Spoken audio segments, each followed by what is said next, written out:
Hello दोस्तों, ये mix matter है। इसमें आपका निबंधमाला, लीगल और एडिटोरियल मैटर तीनों हैं। तो आराम से लिखिएगा और इसके आउटलाइंस के प्रैक्टिस करके भी आप लिख सकते हैं या फिर बाद में भी आउटलाइंस के प्रैक्टिस कर सकते हैं। ठीक है, तो चलिए शुरू करते हैं। स्टार्ट। लोकतंत्र में धर्मतंत्र का कोई मूल्य नहीं। लोकतांत्रिक और धर्मतांत्रिक राज्य साथ साथ नहीं चल सकते।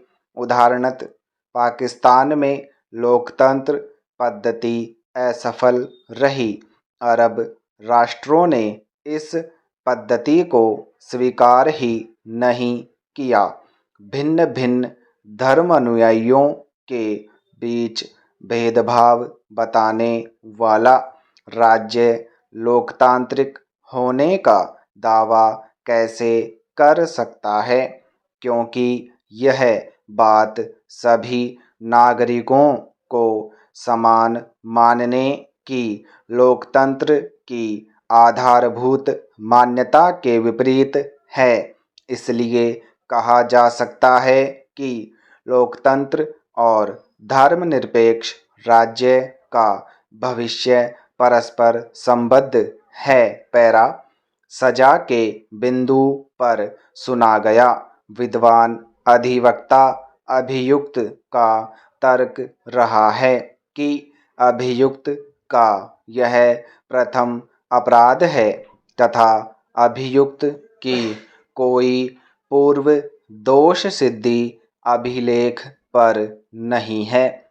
अतः अभियुक्त को परिवीक्षा का लाभ दिया जाना चाहिए। इसके विपरीत परिवादी के विद्वान अधिवक्ता का निवेदन है कि अभियुक्त को उचित कारावास के दंड से दंडित किया जाना चाहिए और चेक की दुगुनी राशि परिवादी को अभियुक्त से दिलाई जानी चाहिए। पैरा।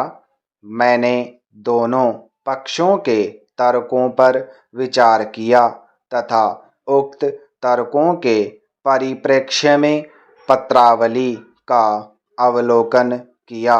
इस विषय में कोई विवाद नहीं हो सकता है कि वर्तमान में चेक अनादरण के मामलों में लगातार अत्यधिक वृद्धि हो रही है। परक्राम्य लिखित अधिनियम में चेकों के अनादरण के मामलों को कारावास के दंड से दंडनीय बनाए जाने के संबंध में विशेष प्रावधान बनाए गए हैं, जिनका उद्देश्य यही है कि चेकों से धन के संव्यवहार की विश्वसनीयता बनी रहे। चेकों के अनादरण से यह विश्वसनीयता भंग होने से इस प्रकार से चेकों से धन का संव्यवहार हतोत्साहित होता है। स्पष्ट है कि अभियुक्त का यह अपराध आर्थिक क्षेत्र से संबंधित है।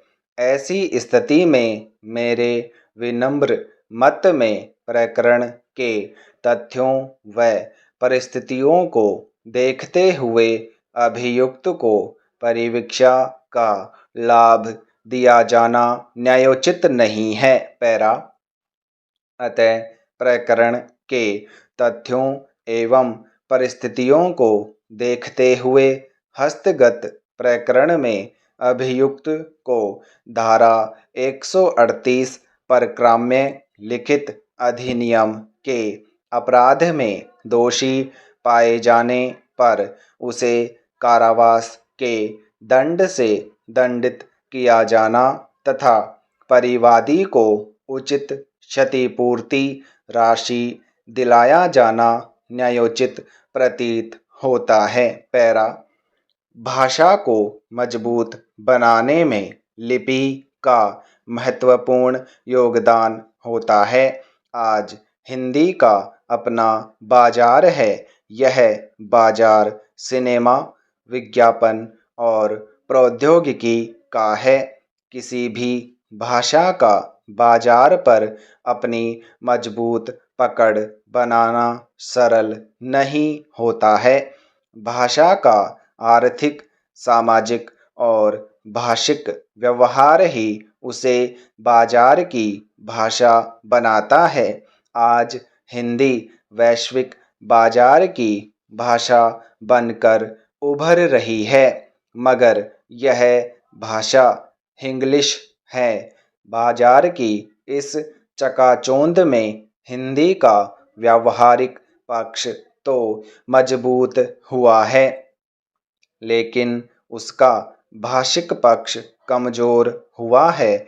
आज हिंदी को बोलने और समझने वाले लोगों की संख्या सबसे ज़्यादा है। यही कारण भी है कि विविधताओं से भरे हमारे देश में, जहाँ हर 4 कोस में बोली भाषा का स्वरूप बदल जाता है, वहाँ बहुत सी भाषा और बोलियों के मध्य हिंदी ने अपना स्थान बनाया है। वह संप्रेषण और रोजगार की भाषा बनी है। स्टॉप, समाप्त।